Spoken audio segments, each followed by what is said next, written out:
DSC தேர்வு எழுதுபவர்களுக்கான வழிமுறைகள். தேர்வர்கள் தேர்வு ஆரம்பிப்பதற்கு 1 மணி நேரத்திற்கு முன்னால, அதாவது கண்டிப்பா காலையில 8:30 மணிக்கு தேர்வு மையத்துக்கு வந்துடணும். தேர்வு தொடங்குவதற்கு 30 நிமிடத்திற்கு முன்னாலேயே கேட்டை க்ளோஸ் பண்ணிடுவாங்க.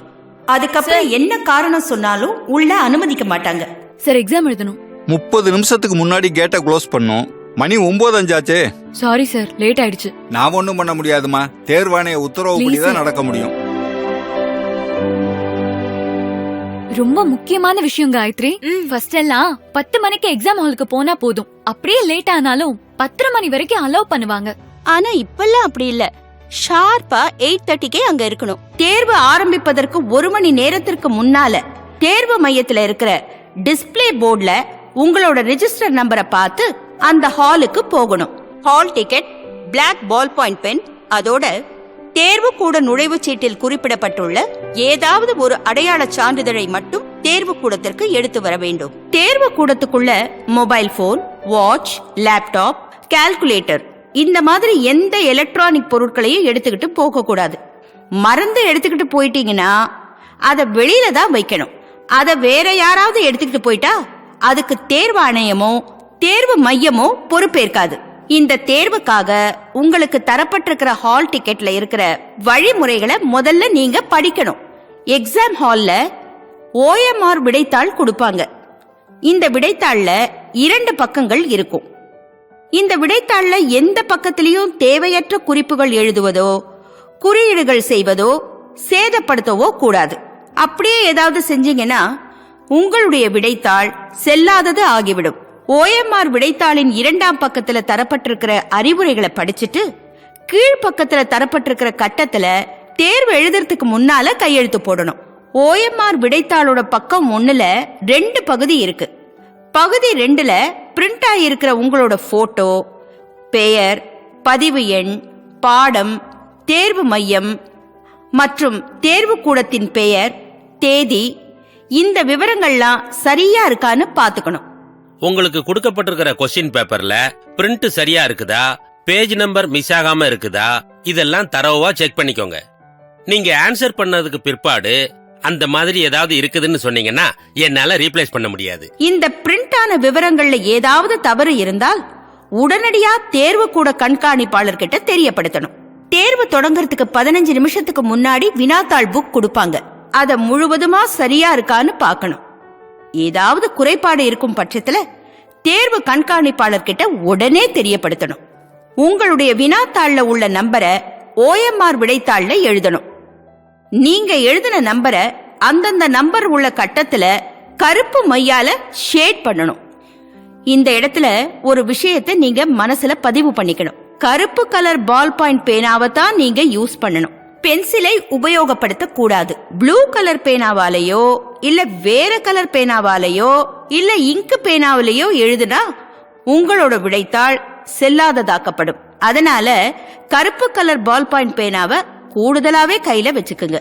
வினா தொகுப்பு எண் எழுதுவதற்கு வழங்கப்பட்ட கட்டங்களில் வினா தொகுப்பு எண் எழுதப்படாமலோ அல்லது பகுதி அளவு எழுதப்பட்டிருந்தாலோ விண்ணப்பதாரர் பெற்ற மொத்த மதிப்பெண்களில் இருந்து 5 மதிப்பெண்கள் குறைக்கப்படும். வினா தொகுப்பு எண்ணை விடைத்தாளில் அதற்குரிய இடத்தில் சரியாக எழுதி அதற்குரிய வட்டங்களை நிரப்ப வேண்டும். நீங்கள் எந்த வட்டங்களை நிரப்பியுள்ளீர்களோ அதுவே இறுதியானதாகும். வினா தொகுப்பு எண் சரியாக எழுதப்பட்டிருந்து அதற்குரிய வட்டங்கள் நிரப்பாமல் விடப்பட்டிருந்தாலோ அல்லது தவறாக நிரப்பப்பட்டிருந்தாலோ அல்லது முறையற்று நிரப்பப்பட்டிருந்தாலோ அல்லது ஒன்றுக்கு மேற்பட்ட வட்டங்கள் நிரப்பப்பட்டிருந்தாலோ அல்லது 1 அல்லது அதற்கு மேற்பட்ட வட்டங்கள் நிரப்பப்படாமல் விடப்பட்டிருந்தாலோ அல்லது உங்களுக்கு வழங்கப்பட்ட வினா தொகுப்பில் அச்சிடப்படாத வேறு எண்களை வினா தொகுப்பிற்கான வட்டங்களில் நிரப்பப்பட்டிருந்தாலோ அல்லது வழங்கப்பட்ட வினாத்தாள் வரிசையின் வரம்பிற்கு உட்படாத வினாத்தாள் வரிசை எண்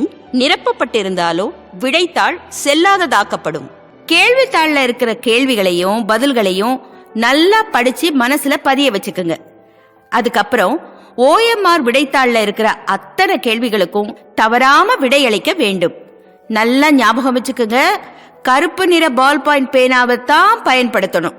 நீங்க விடையளிக்கிறதுக்காக A, பி, சி, டி, இ என 5 வட்டங்கள் கொடுக்கப்பட்டிருக்கும். சரியான விடைக்குண்டான கட்டத்துல ஷேட் பண்ணணும். ஒரு குறிப்பிட்ட கேள்விக்கு விட தெரியலனா இ என்ற வட்டத்தை அவசியம் ஷேட் பண்ணணும். ஏனெனில் தவறான வழிமுறைகளை தடுக்கும் விதமாகவும் நேர்மையான தேர்வர்களுக்கு எந்தவித பாதிப்பும் ஏற்பட்டு விடக்கூடாது என்ற நல்ல நோக்கத்துடன் தேர்வாணையம் இந்த முடிவினை எடுத்துள்ளது. ஒவ்வொரு கேள்விக்கு ஒரு பதில் மட்டுமே விடையாக இருக்க வேண்டும். ஒன்றுக்கும் மேற்பட்ட வட்டங்கள் நிரப்பப்பட்டு அவற்றுள் ஒரு விடையானது சரியானதாகவே இருந்தாலும் அந்த கேள்விக்கான விடை தவறானதாக கருதப்படும். நீங்க வட்டத்துல ஷேட் பண்ணாம இந்த மாதிரி டிக் மார்க் பண்றதோ, இன்டு பண்றதோ, டாட் பண்றதோ, பகுதியாக ஷேட் பண்றதோ, உள்ளுக்குள்ள வட்டம் போட்டாலோ நீங்க நல்லா படிச்சிருந்து சரியான விடையாக இருந்தாலும் இந்த மாதிரி குறியீடு செஞ்சா உங்க விடைத்தாள் இன்வேலிட் ஆகிவிடும். அதனால சரியான முறையில வட்டத்தை முழுமையா ஷேட் பண்ணணும். ஒவ்வொரு கேள்விக்கும் விடையளிக்கிறப்போ ஒரே ஒரு சரியான விடையை மட்டும்தான் நிரப்பணும். OMR விடைத்தாளில் எந்த ஒரு வினாவிற்கும் அது தொடர்பான எந்த ஒரு வட்டமும் நிரப்பப்படாமல் இருந்தால் பெறப்பட்ட மொத்த மதிப்பெண்களில் இருந்து 2 மதிப்பெண்கள் குறைக்கப்படும். விடைத்தாளின் பக்கம் 1 அனைத்து கேள்விகளுக்கும் விடையளித்த பின்னர் அந்தந்த காலத்திற்கு கீழ் எத்தனை ஏ, எத்தனை பி, எத்தனை சி, எத்தனை டி, எத்தனை இ விடையாக குறித்து உள்ளீர்கள் என கணக்கிட்டு எழுத வேண்டும்.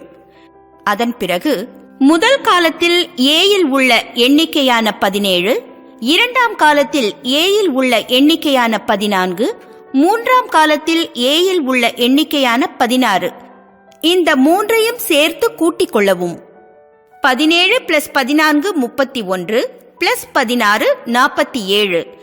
இந்த கூட்டுத்தொகையான 47ஐ பிரிவு 3Aயில் உள்ள ஏ கட்டத்தில் நிரப்ப வேண்டும். 047 என்று நிரப்ப வேண்டும். பின்னர் முதல் காலத்தில் பியில் உள்ள எண்ணிக்கையான 19, இரண்டாம் காலத்தில் பியில் உள்ள எண்ணிக்கையான 16, மூன்றாம் காலத்தில் பியில் உள்ள எண்ணிக்கையான 16 இந்த மூன்றையும் சேர்த்து கூட்டிக் கொள்ளவும். 19 + 16 35 + 16 51. இந்த கூட்டுத்தொகையான 51ஐ பிரிவு 3Aயில் உள்ள பி கட்டத்தில் நிரப்ப வேண்டும். அதுபோல முறையே 3 காலங்களில் உள்ள சி, 3 காலங்களில் உள்ள டி, 3 காலங்களில் உள்ள இ ஆகியவற்றை கூட்டிக் கொள்ளவும். பின்னர் அந்த கூட்டுத்தொகையை பகுதி 2இல் பிரிவு 3Aயில் உள்ள CDE ஆகிய கட்டங்களில் அந்தந்த கூட்டுத்தொகையை எழுத வேண்டும். அதன் பிறகு பிரிவு 3Bயில் அதற்குரிய வட்டங்களை நிரப்ப வேண்டும்.